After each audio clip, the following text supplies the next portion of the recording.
Hey guys, welcome to the WIT Podcast, where WIT stands for whatever it takes. My name is Carlos Ojeda, and I started this podcast because I wanted to highlight the stories and mentalities of elite level athletes. Each episode, we're going to dive deep into the lives of these incredible people and uncover the secrets to their success and share insights that you can apply to your own life. Whether you're an athlete, a professional, or someone striving to be their best, this podcast is for you. So let's get started and discover what it truly takes to achieve greatness. Yul Moldauer is an elite gymnast from 5280 in Colorado. He competed for the University of Oklahoma, where he earned 7 individual national titles, 18 All-America honors, 8-time U.S. national team member, 6-time world team member, and 2020 Olympian looking to make his second Olympic team. Yul, welcome to the podcast, and thank you so much for being here. Thanks for having me. It's going to be awesome. Honestly an honor to have you as the first guest of the podcast. Just right off the go, just how are you doing? How's life right now? What's going on? It's crazy. We're getting ready for trials in 2 weeks. I'm feeling like I just want to be there already. Just going through the Olympic process. This is like where all the years paid off. Like the day after the Olympics of 2021, I was already set on trying to go for my second Olympics. Yeah. And so now that we're finally here, throughout the injuries, the waking up early, the sacrifices, the many trips to Europe just to get more competitions under my belt, like this is my time. Like this is what I look forward to. This is why I want to be a gymnast, is to be in this 14-day period. Nice. Yeah. That's awesome, man. That's so good. I mean, it was an honor just to go and watch you, prepare and to get to judge some of your routines. I mean, that was one just like awesome for me to have, a hero that I've looked up to for so many years. Thanks, man. And to now be on the other side of the chair and helping him prepare for, hopefully his second Olympic Games. I mean, there's nothing more, a guy could ask for, or a fan of yours could ask for. I mean, like it was awesome that, obviously you had some hiccups here and there during, your prep this week, but I mean, it's not, we're waiting to peak later on, right? Exactly. So no, I appreciate your help. You've been very transparent and very honest, which I like. After U.S. championships, there was all this talk about the judging, and to me, that stuff doesn't bother me. In fact, I'd rather have someone be hard on me so I can actually look forward to, finding every detail with you. I think we had the conversations after every routine, then you let me watch the videos and you talk me through it. So that's one part of the step to becoming an elite gymnast, is like understanding your mistakes and realizing that it's okay to be called out on them and look through them, and that's how you get better. So honestly, when I heard you were coming, it was like I thought you were just going to come watch, but the fact that you came in and you like really came into our gym and helped us, like not just me, but I bet all the little guys appreciate it too. Like I hope they did. All the advice too. That's awesome, man. Thanks for that, really. Yeah. All right, well, just looking back at, your last competition, I got to be in the judge's chair for vault on day one. It was an unfortunate vault that he had. He just beat up from high bar earlier in the competition. But, how was that meet for you? I mean, you can talk me through both days of competition. Start with the first rotation. Where did you start on? I started on P-bars. Okay. Which P-bars is one of my favorite events, just because I feel like that's really grown to be my event lately. Yeah. Started off really well, went to high bar, peeled off on the one touch, kind of twisted my hip. Like it hurt. Like we've all pulled our hip when in our flare or walking where it hurts to lift your leg. And I was just kind of like, oh gosh, it's going to be one of those meets. But I just went into high bar. High bar is one of my weaker events. And I just wanted to show everyone how hard I've been working on high bar lately. And after high bar, I was a little concerned going into floor, but got through floor and then pommeled. I'm not going to blame it on my hip.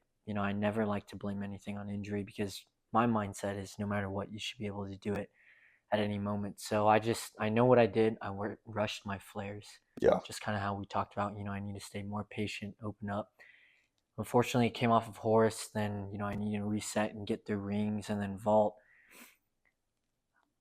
Man, I'll say this. It felt weird to run. Yeah. But you were in that much pain. Yeah, like I honestly thought I wasn't going to make it. Yeah. Okay. So just for our viewers who aren't in the gymnastics sphere, can you just describe real quick what is a one touch at a national championships? What does that mean? So one touch is when on every single event after everyone's competed, you go up and you get one single turn. Whether on P-bars it's 50 seconds or just circles on horse or giants on high bar. It's Yeah. really you get one touch, and if you come off, that's your one touch. And on floor, do you get, I mean, you have a bunch of gymnasts on one apparatus. Do you all get 50 seconds? Do you only get one line? Floor is honestly the most simple one touch. It's honestly, you get to warm up until everyone on the other events is done. Okay. So floor, you have the least amount of stress, I think, on the one touch. I mean, in floor, you only really warm up 3 passes max, because floor is one of the most events that you have to save your endurance, your energy, just because floor is, it's a hard event. It's probably the most draining event to compete, if I'm being honest, just because, you're there for a minute, 70 seconds. Just going as hard as whereas, you can. An event like vault happens in a blink of an eye. Yeah. All right. So I'm going to pause right there. So at USA's, how did you end up in the all-around? Where were you in the standings? Because, you're a former Olympian going to try to make your second Olympic Games. Are there new players in the field that are, now on the come up and, this is their time to peak in prime? What are you doing to kind of stay in the game in that sense? So, I mean, let me trace back. Where did you finish up in the all-around? Yeah. So I after day 1, I was 9th. And then after the second day of competition, I bumped up to 4th. Okay. But there are a lot of great guys. I mean, it's not just the top 5, but it's honestly the whole national team. I think this Olympic year, there are so many guys that could be on that team, whether it's Colt, Asher, Coy, Fred, Brody, Steve, Don. I mean, the list goes on. And I think having that mindset, knowing that you don't know if you can make the spot securely, that there's always going to be a battle, I think that's what makes me keep my name. It keeps me motivated in the gym. It keeps me young, especially with all these college guys. Right. I want to keep up with them. I always say I want to go to 3 Olympics, and if I really mean that, I can't think about my age. I can't think about their age. I just have to think about doing difficulty, keeping my execution, and just attacking every single day. Yeah. Got it. So with Olympic trials coming up, you just came off of USA's.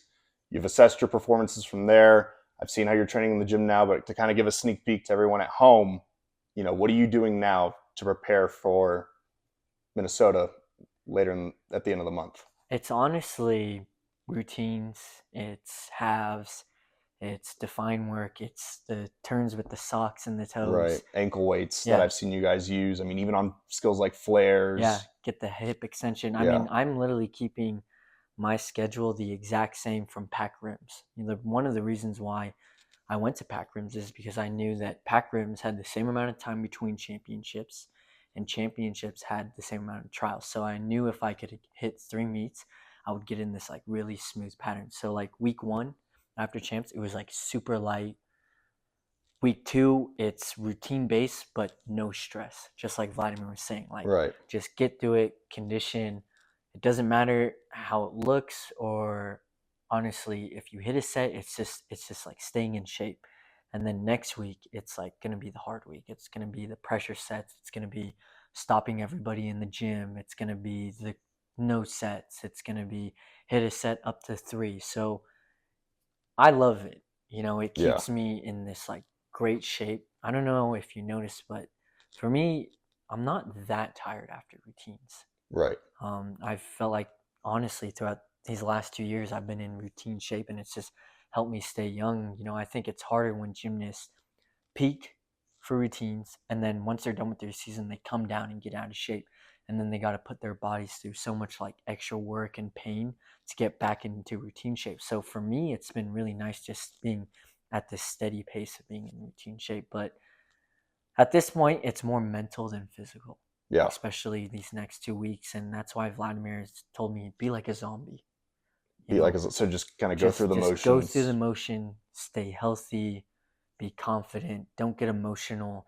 Because at the end of the day, you're right. I don't need to be peaking right now. I have 2 weeks to peak, and that's a lot of gymnastics. That is a lot of gymnastics. To do at a very high level, might I add, because as I mentioned earlier in our conversation of practice today, doing the gymnastics at the level that you were doing, that Asher's doing, that Colt's doing, et cetera, everyone across, who has made it to, a level of gymnastics after high school has to put up with a rigorous demand. I mean, you can't expect to catch every single Coleman Mm-hmm. to do it in a routine and just nail the routine that you've been doing for years. Yeah. The stuff that we're doing, it's superhuman. Yeah. Oh yeah. And that's one thing I want gymnasts to know is like it becomes very mental. Like you have to understand it's okay to have like a bad week.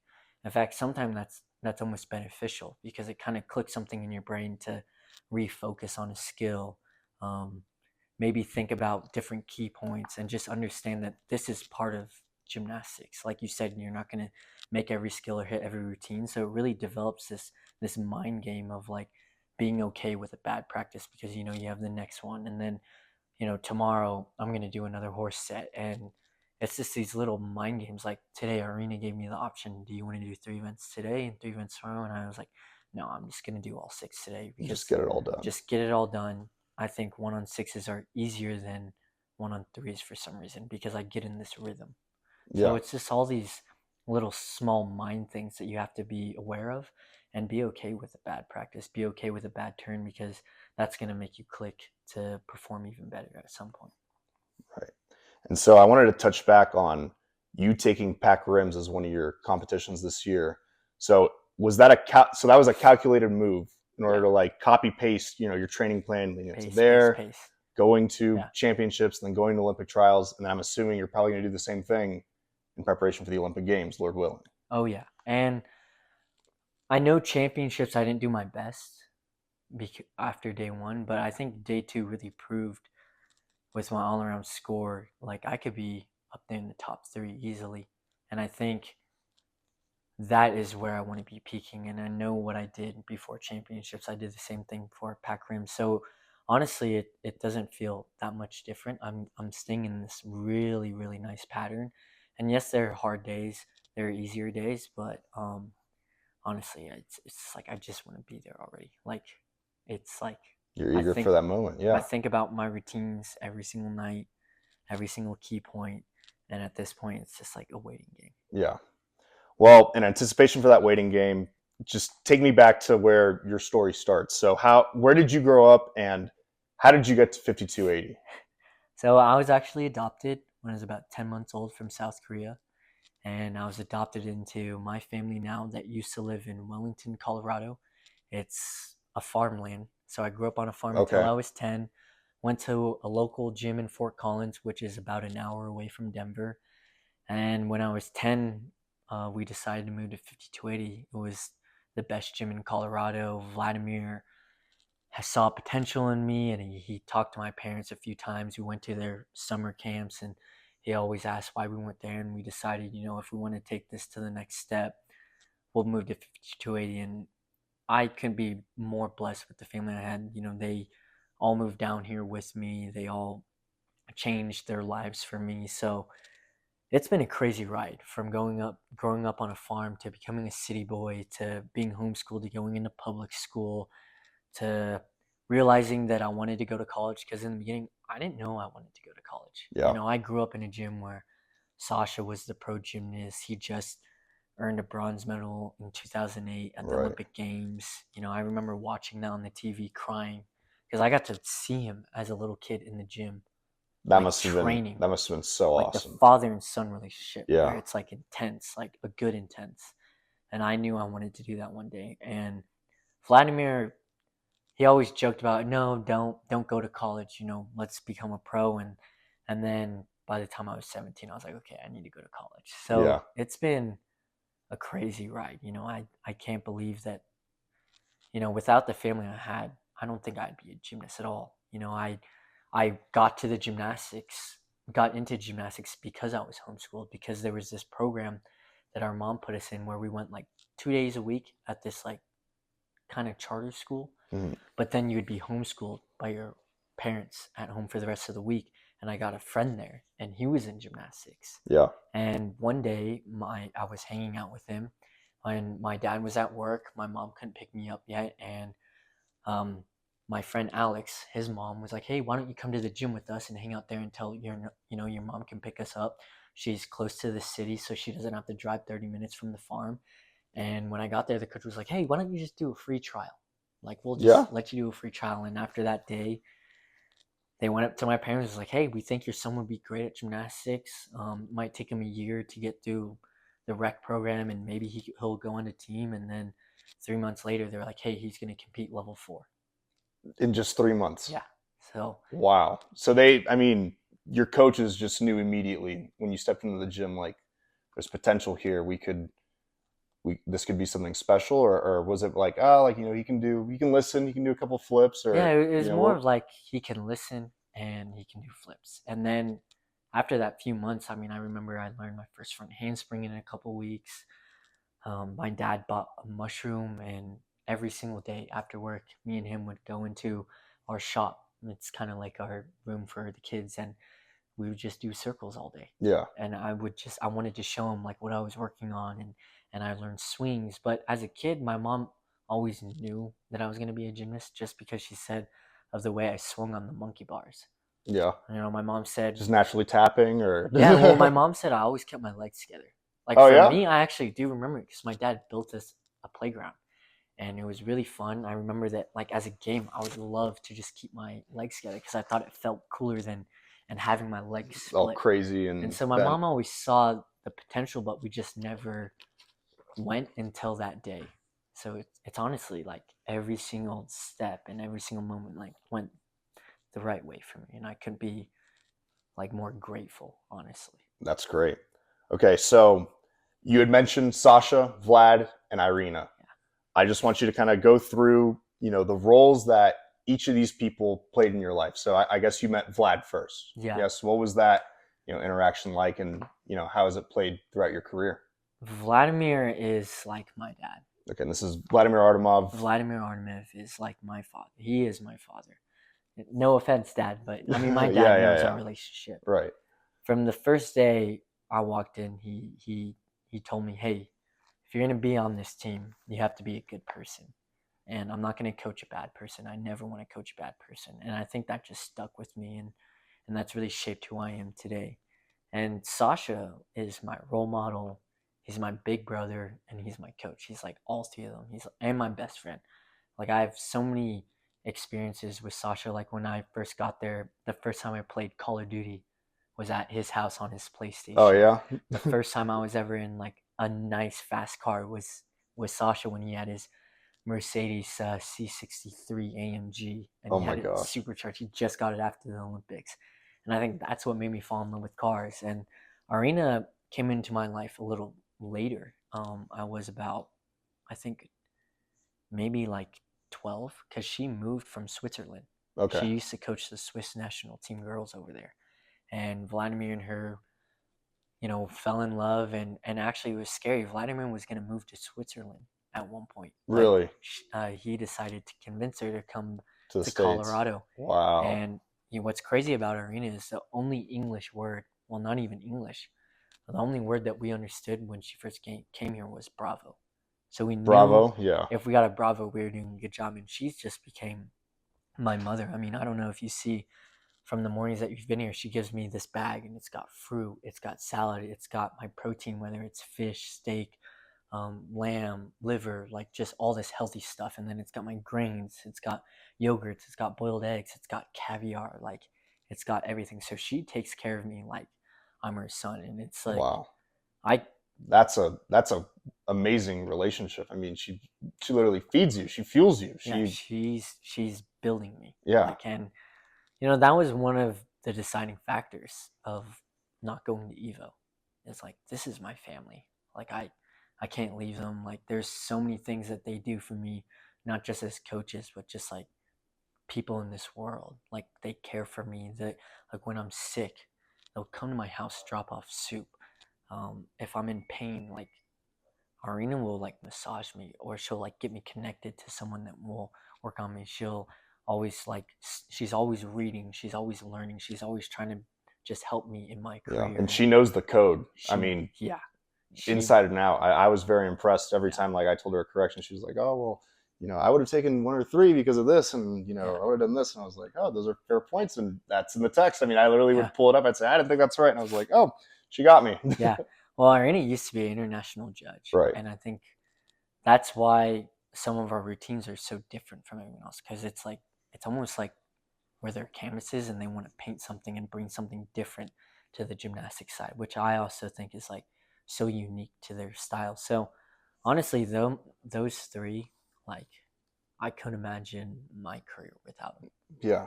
Yeah, it's crazy. That's very special, man. That's so awesome. Wow. So I mean, well, we already touched on some of the things that you had to, give up. I mean, you went from being homeschooled, then you transitioned back to homeschool or to public school. Obviously, moving from place to place, going from how you said, from the rural area down to the city. Yeah. So what are some of the things that you've had to sacrifice as a, as an everyday kid? I mean, because you're going to school, you're interacting with people who don't do, an elite level sport. What did you have to give up that, they get to do, or what are things that you do that the normal human doesn't really like engage in? I mean, yeah. I mean, to me, sacrifice is one word, but I think it was the option. And that's the option to miss out on school dances, the option to miss out on friends outside of gymnastics, the option to, have a summer, go on vacations, sleep in, not be sore, kind of live like a normal childhood. So I look at it as I had the option to pursue my dream, or I could let these other distractions take up that dream. And I think once you understand that mindset and you get old enough to look back and be like, you know what? It's probably better that I didn't hang out with those kids, because I probably would have ended up doing something that got me in trouble. Right. Or put you just away from the path of, let's say, whether it was getting a scholarship to college. Exactly. Or making the national team. Yeah. So I think as a young kid growing up in gymnastics, yes, it feels like you're missing out on things.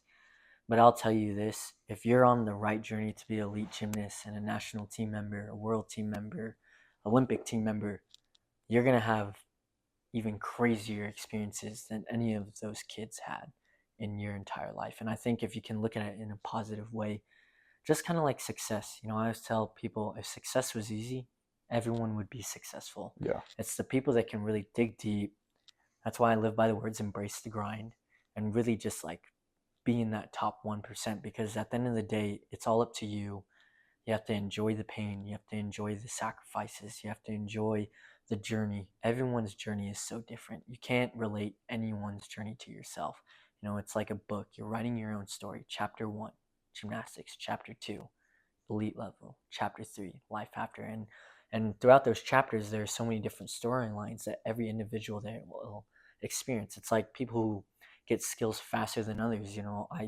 I hear it all the time. Why is this kid getting a skill faster than me? And I'm like, hey, it's okay. Slow down. Like, you will get it. But once you get it, you'll understand that it's not about when you get it. It's the process of getting it. And I think that's the mindset you have to have, not just in gymnastics, but in life in general, if you want to be successful. Right. Wow. So I guess now, with all the options you've chosen, what does a day in the life look like for you? I mean, talk me through what your week looks like. So, this can include the time you get up, when you eat your meals, what time workouts are, what you do after workout. Talk me through when's your first day of practice? Monday? Yeah, Monday is first practice, 7 a.m. So I wake up about 6:15. I'm not a morning person. Yeah. So I literally lay out my clothes the night before. So I wake up at 6:15, brush my teeth, chug a glass of water with a squeezed lime in it, because I heard it's supposed to like wake up your body. And then I literally just sit on my couch and just kind of like meditate and just like calm myself down and just be like, all right, I'm probably going to have to do this amount of routines. I'm probably going to have to do this on this event. And I kind of just go throughout my day. I go to the gym, then we go from 7 to about 10, and then we'll go back from 1 to 3:30. Well, right now we're in the summer schedule. Right. If we're in the school schedule, it'd be 7 to 9, 2 to 6. But right now, Monday, Wednesday, Friday are 7 to 11. And then Tuesday and Thursday are 7 to 10, 1 to 3. But today, you saw we stayed 30 minutes after. That's right. And then after gym, it's stretch out a little bit and go home, shower, eat something, roll out Normatec, get ready for the next day. Yeah. So you use the same, massage equipment Yeah. for your, the compression for your legs, your arms. Do you have the attachment for your hips by any chance? Have you tried that one? Oh yeah, I have all 3 attachments. I have the spiky roller, which I recommend to anyone because it really gets in the knots. Massage gun. I've got this like kind of like oil that's supposed to like relax your muscles. Mm-hmm. I don't know. It's like a Chinese oil. One Okay. of the parents at the gym gives it to me. Yeah? So it's really All nice. right. I'll have to bring it in. It's called like Rhino. Rhino. Okay. Yeah. And then honestly, I'll check my emails, see if I have to do anything. But it's really just like straight gymnastics right now. Yeah. So it's just everything I do is all about gymnastics. I mean, some days I go to Lifetime with Dallas. Some days I know my body needs more rest. Some days I'll go to Biohack, which has the red light therapy. It's got the electroshock therapy. And then, but every weekend I try and go get a massage. Yeah? Yeah. You get for an hour, 30 yeah. minutes. How long? Hour and a half. Hour and a half? And this lady is incredible. It's like not somewhere where you can just walk in. You have to be referenced. Oh, yeah. And Dallas has gone, I mean, you are sore after, but it's like such a good sore that you feel like your body's moved back. It's like into, healing the almost. Correct, yeah. And you have to do it like when you have a day off the next day. Right, to so you let can your have the body full reset. 24 hours to recover, I'm sure, before Exactly. practice at 7 a.m. My Yeah. gosh. I thought that was going to be very painful waking up for every day this week because I'm not an early riser myself. I was on the money every single morning at 6. I was like, all right, we're good to go. Yeah, and it kind of makes your day like stretch out. It's been Yeah. an awesome week. Yeah. Being you here. get your stuff done, and then you got the rest of the day. I mean, if we have afternoon, we still get done early enough that we can, go get a bite to eat together or just like get out of the gym. Right, like how we had time to go to Top Golf yesterday. I mean, Top Golf Tuesdays, 50% off. So noted. That's awesome, man. So I also wanted to talk about, what does your diet look like? So like, what do you eat for breakfast, before you start gym? Do you eat anything before you start gym? I mean, so I don't eat breakfast. I've grown up that way. It's been like that since I was a kid. I mean, my dad, has always tried to feed me in the morning, but I'm just like, I can't even eat a bowl of cereal or like a small yogurt, but I just wake up, drink my water, go to gym. And then afterwards I eat like whatever Arena packed me for lunch. So you don't eat like a snack No. or anything during that practice? You don't get hungry? I don't get hungry. And actually today I didn't eat before second practice. I just like wasn't hungry. And this guy did a 1-on-6 today. For those of you who don't know, a 1-on-6 is a mock competition. It's one routine on 6 events. Yeah. And you did that on an empty stomach today. Empty stomach. Well, actually I brought in my cup of coffee. So caffeine was what fueled this workout today. Exactly. But Both workouts. Both workouts. Yeah. I mean, my gosh. Well, morning, I don't know if you see that yellow mug. Arena makes me tea in that. Oh, yeah? Yeah. And it's like green tea or robush tea, which is like good for like sweating, and it just kind of warms up your body. So it's a type of tea in the morning. And then I know on my hard days, I only drink coffee, but like on a Wednesday, no coffee. On a Friday, no coffee. It's strictly on my 1-on-6s because that's what I do at meets. I bring a water bottle, and I order a Starbucks coffee, pour it in, and I sip it throughout the meet. Wow. That's an interesting strategy. That is, I guess that's a hack to, being able to, have like bursts of energy before you go event to event to event. So, I mean, I guess it checks out, but like, it baffles me that like, again, doing the gymnastics that you're doing and not like eating before. I mean, I would be destroyed. I've been destroyed even after the first workout, and I'm not even doing, near the amount of things you're doing, that Dallas is doing, that any of the kids are doing. I mean, I'm just getting back into gymnastics. I'm doing PT, I'm stretching, I'm doing basics everywhere, trying to do basics, if it doesn't hurt. You're fine. You don't feel like you have to eat. You don't get hungry afterwards. You eat a big meal at the end of the day. I mean, you saw I ate 4 tacos. That is true. You did slam 4 tacos. Yeah. I mean, wow. But all my friends tell me you need to eat more, but it's hard for me to eat. Like, I really tried to gain weight this year. Yeah. And I tried eating. Did you put on any weight from in the last year? Like 4 pounds. Okay. Yeah. I did a DEXA twice this year, and I put on like 4 or 5 pounds of muscle. All right. Because I used to be like 118, 119. And now I'm at like a solid 124, 125. Wow. So I don't know. I know that the guys are always gonna like eat more, but it's just like how I am. I think it's just the way I grew up. I got used to it, and I mean, Kohei used to only eat rice and coffee, so That's right. Or he would only eat, one meal a day. I mean, he would Yeah. eat it at the end of the day, would go both of his workouts, if not, physio in between or Yeah. whatever he would do, and eat at the end of the day. He was Yeah. a picky eater. yeah. Well, Like, I'm not a picky eater. I love food. Yeah. Actually, that's one thing that I try and make sure I do is I eat out once a week okay.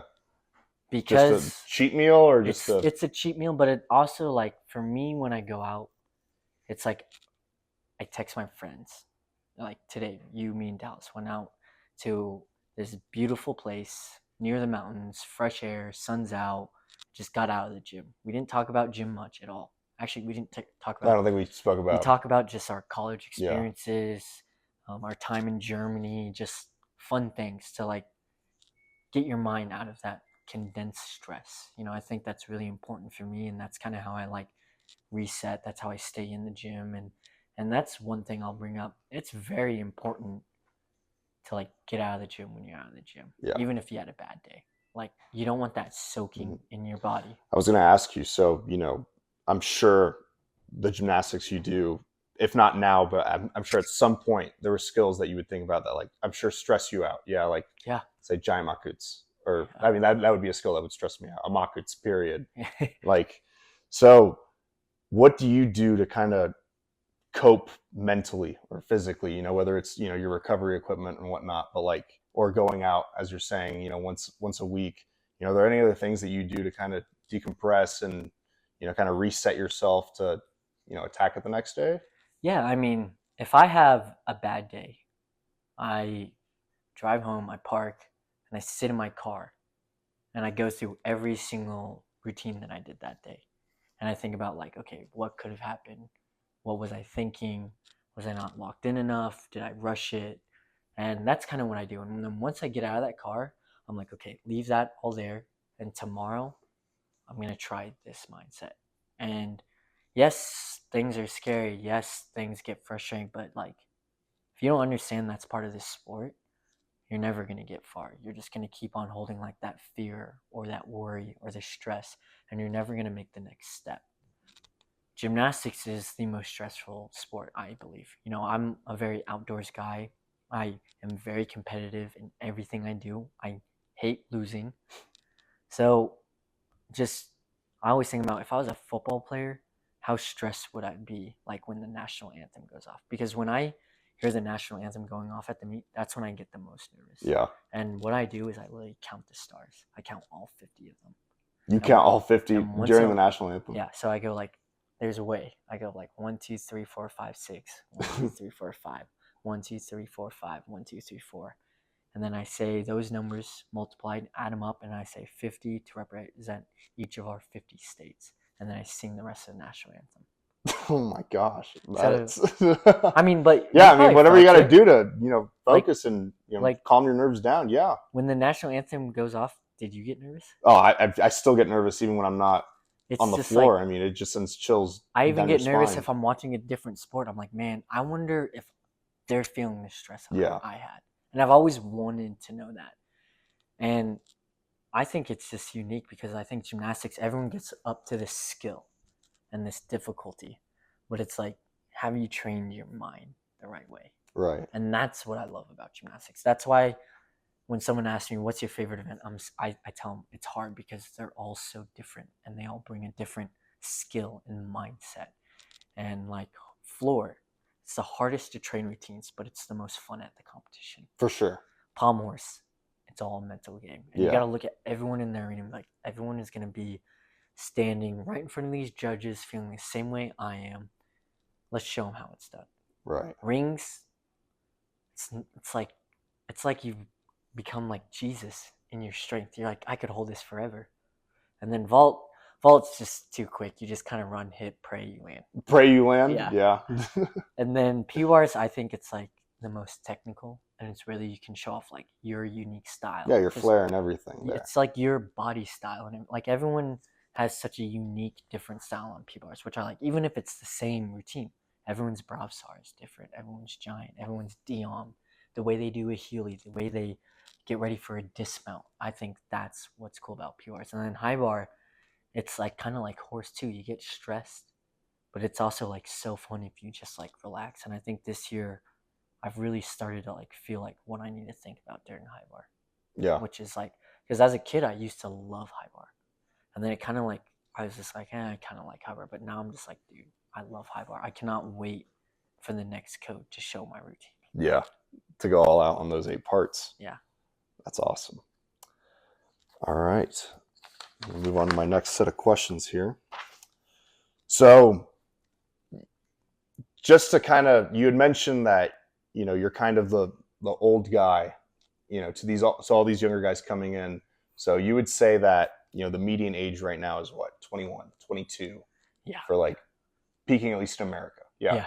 So at 27 years old, what keeps you like really motivated? Like what makes you want to come back in and say like, I can still do this. I can make this next Olympic team. Or, what do you say in order to, propel yourself onto that stage, onto that platform, to just keep going?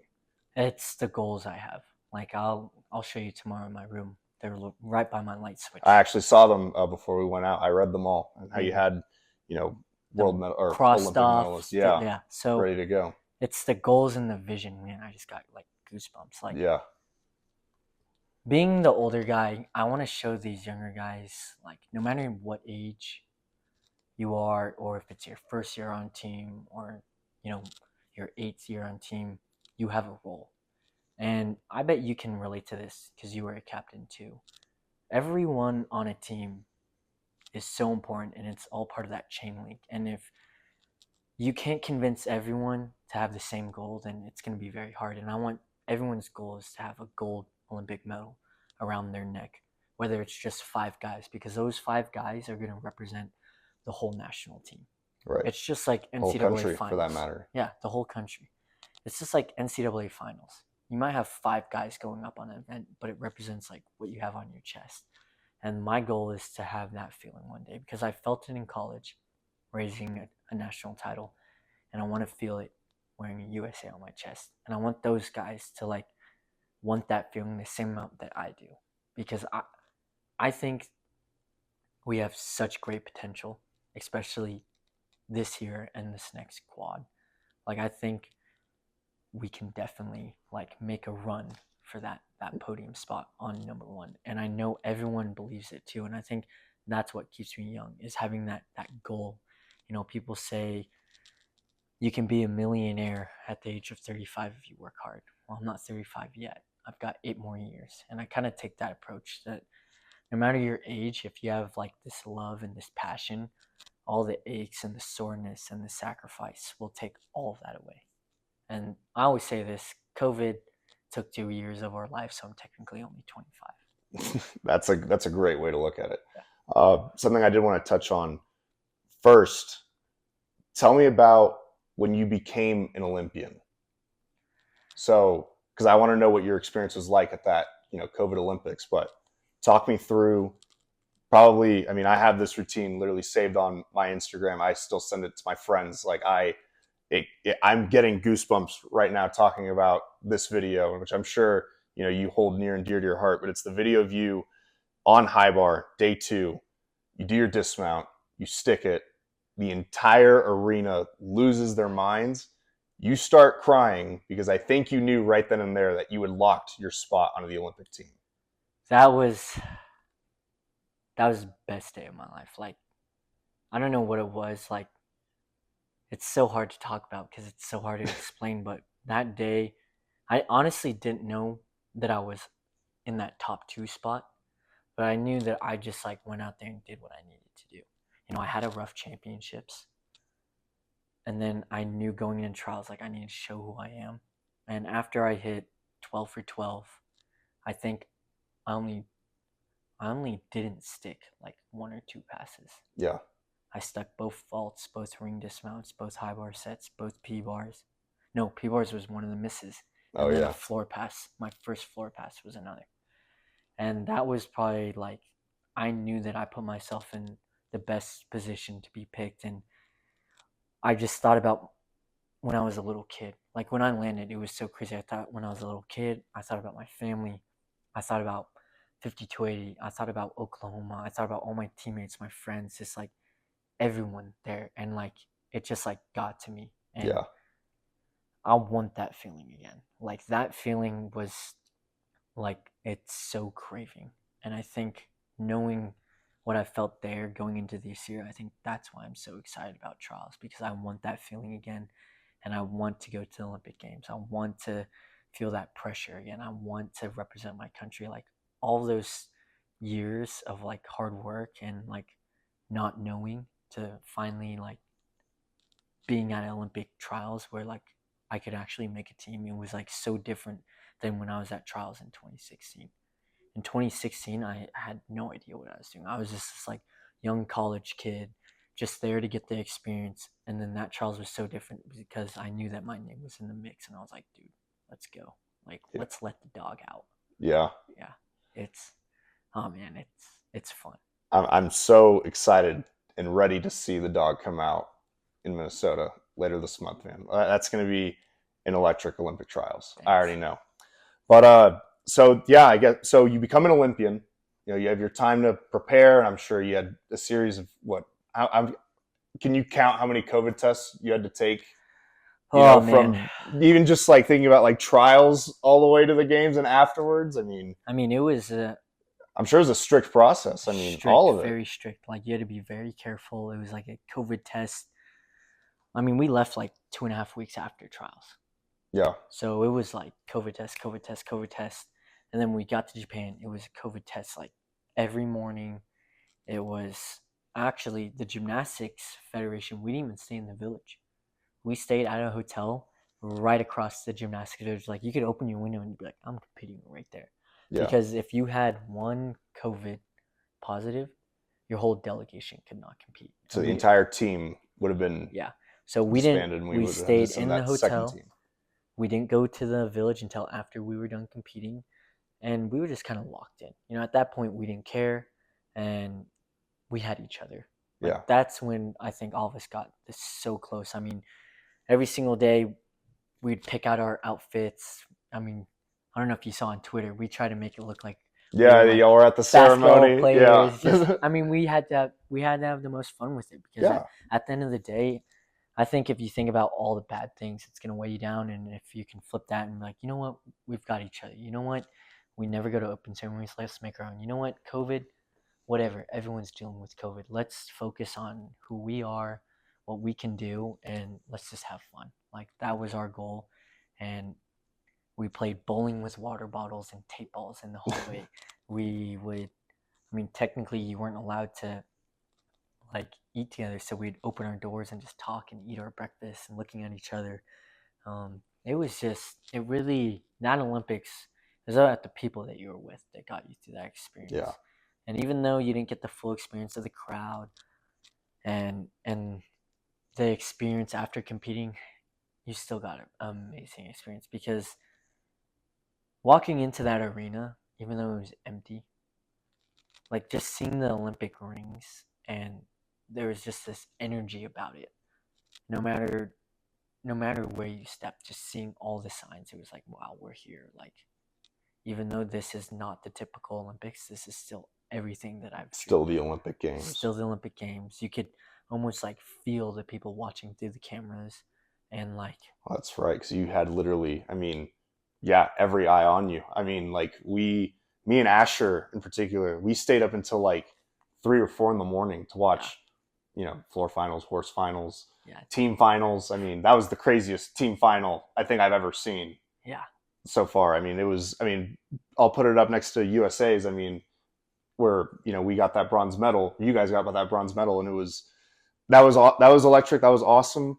But I have to say that 2020 Olympics team final was some of the craziest gymnastics I'd ever seen, like thrown. Yeah. With the Russians, Nikita Nagorny messing up his floor routine and having to improv and then secure the win at the end. Can you just describe, what it was like? Yeah, I guess like competing with just the top dogs in the world.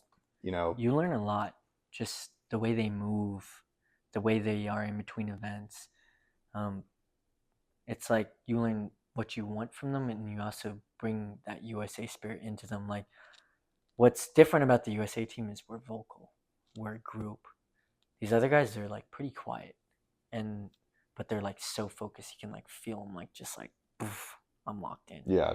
And you kind of like learn certain traits and just like how they approach, and they don't look stressed. They just look so prepared. And I think that's another mindset that you have to have, is like, no matter if it's the Olympic Games or state or regionals, you still got to salute and hit a routine. And I think just watching them, we learned that that's all it takes, is like, just go up, salute, and hit a set, and everything will turn out. It doesn't matter if it's a low score or a high score. There's 6 events to battle.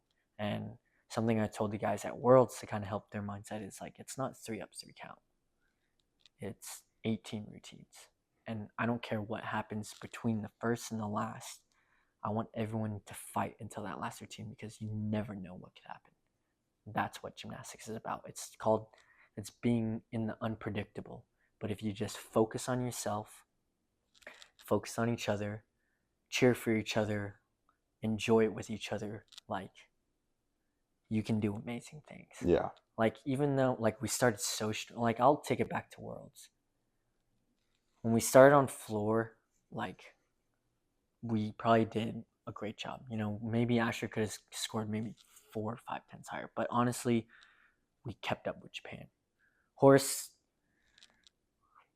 is probably where we did the worst, but I told the guys, like, hey, like, this is just the beginning. Was that when you did that save on that dismount? You know what's crazy? I've never done that dismount in my life. What happened? Dude, I don't even know. Like, I blacked out. Because, like, you went up. I think I saw one hand go over. Yeah, because I was too over it, and I was like, oh my gosh. And you, like, stopped I yourself. stopped myself and I was like, I'm turning until I get on this other side. You just kept pirouetting, Dude, pushing, and they gave me an extra 10th. they gave you an E because you did a full twist. Yeah. And you went all the way down and back. You know what's crazy is, I think what helped me do that just out of instinct is the night before we watched a 2008 Olympic team finals. Oh my gosh. And all those guys did that dismount. Right, where they went forwards and around and around. Yeah. Where they didn't do the casual, down and back that every elite pommel horse guy does, to get that extra 10th. That was crazy. Yeah, that's crazy. That was crazy. But just in general, like you said, going back to rotating with those top guys, like, you learn that just to keep fighting, stay focused. Like, this is a marathon. Mm. It's not a race. Like, no matter what event you start on, whether it's good or bad, like, you have so many more opportunities to, like, battle. And that's what I tell every gymnast, even if they have a bad event, like, hey, it's okay. Like, reset, get to the next event. And that's something that we learned deeply at Oklahoma. Like, if you fell on an event during a meet and you showed any type of, like, bad energy, like, we tell everyone, like, that could affect, like, if you win or lose. Like, it doesn't matter. Keep your chin up, cheer loud.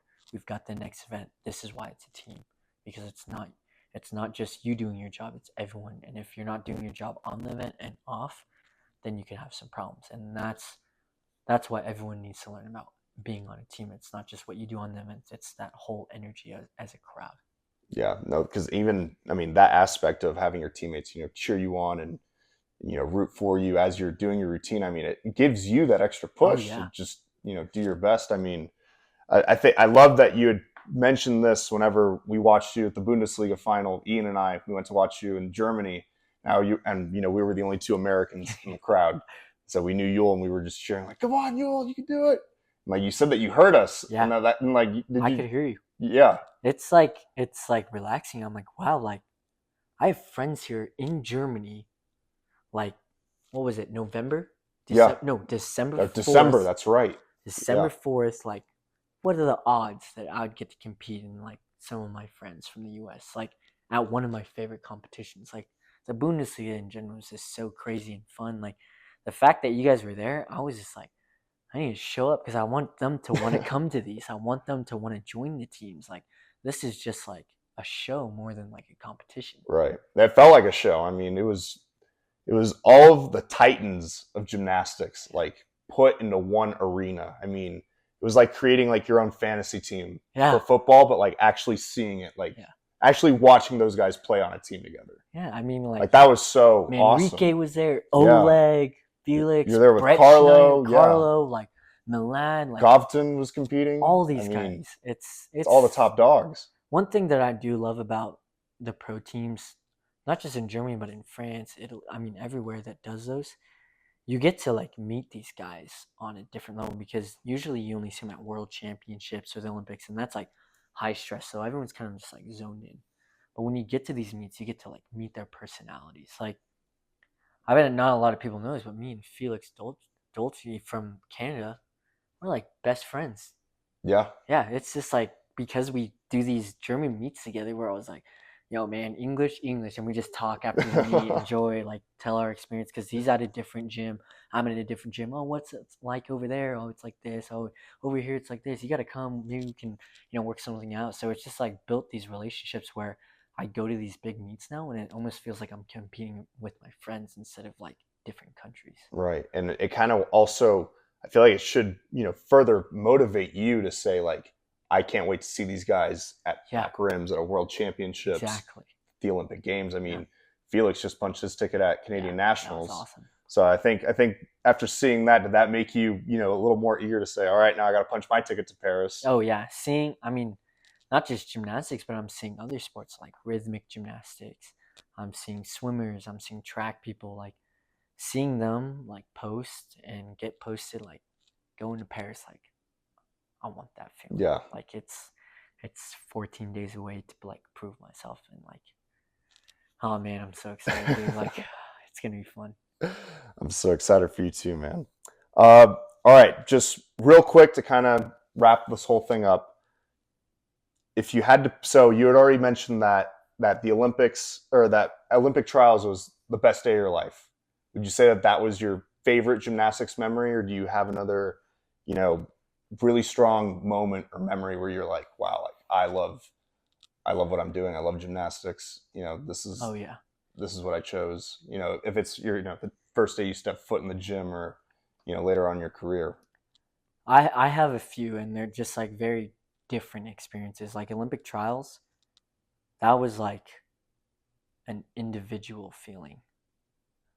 Like, even though like there was a lot of people who helped me get to that point, but it was like, man, like the work has paid off, and that was like an experience I'll never forget. A team won on the USA stage was definitely World Championships. This past one. Yeah. Because, well, I'll tell my experience through the NCAA. 2018 NCAA finals was my favorite college experience, because I feel like that was probably one of the best meets of my life. Was that one in Windy City? Was that in Chicago? Yeah. That was just like so fun, because that year we started out with like 7 healthy guys of a 20-man roster. Oh my gosh. You know how every college does like the red and white? Yeah. We didn't even do one. We just did a 1-on-6 exhibition with the 6 healthy guys. No way. Yeah. Like, we, on our rings, it at least says battle scarred and battle tested. Because we won 3 national titles before that. And that was when we were battle tested. But the scars represents what we went through that year. Everyone doubted us. Everyone wanted us to lose, but I feel like we just like hit our A game that night, and that was like the most satisfying feeling as a team, because we knew what we all went through that not everyone else knew about us that year. Right. One thing I wanted to comment on that night in particular was just something that you don't see on a lot of gymnastics teams, but the entire rings lineup, if I remember correctly, became All-Americans at that was competition. 2017. That was the year before. Okay. Yeah. Oh, Army. Okay. Yeah. At West Point. Yeah. That was a crazy one. Still also very crazy, because that was the first one that y'all won. No, second one that y'all won. Y'all won in 16. Yeah. 16, 17, or they won 15, and then I joined 16, 17, 18. Yeah. But that was just a fun college meet experience I'll never forget. And then Team USA, it's definitely Worlds, just because we had a group of young guys. I think Asher was the only one who competed on a world team before that. Yeah, he was. Mm-hmm. So we had all these like small things that no one gets to see on the competition floor, like our sauna talks, our talks of picking out what uniform to wear, our talks besides the coaches' meetings, our lineup discussions, are hanging out in the room and watching team finals. Like we watched 2004, we watched 2008. We just like we watched Doha. We watched just all these gymnastics meets, just like get us in the mood to right, and also look at to look at the legends that came before you and exactly think to yourself like, I'm about to do this, tomorrow night. Yeah, and I think it's very hard for me to pick out which one is my favorite because they're with different people, they're at different meets, and it's just like at different times of my life. Like if I was in college and you asked me what was my favorite memory, it would have been that college meet. Now that I'm older, it would have been trials. And now that was after trials, now it's just great memories. And I want to keep making those great memories throughout my gymnastics career. That's great, man. Yeah. Good. All right. Well, hey, thank you so much Thank you. for coming on. Yul, once again, you've been one of my heroes since I first really got into gymnastics. I mean, I remember watching, your nationals tape that you put up of you getting, I think you got like third to like Marvin Kimball and Hunter Justice, if you remember that nationals, but like that was one of the first like videos I'd ever watched of you. And I was just like, wow, like this guy is going to go above and beyond. He's going to be on the next Olympic team for sure. And then, appreciate it, man. I mean, it's just so awesome to like have this like full circle moment with you, to just kind of like, see, you were one of my heroes. We later became friends. I got to train at your gym. I got to judge you, both in your gym and outside of the gym. And now you're on the first episode of my podcast. So, I mean, I can't thank you enough for everything. No, and I thank you. And it's been an awesome journey.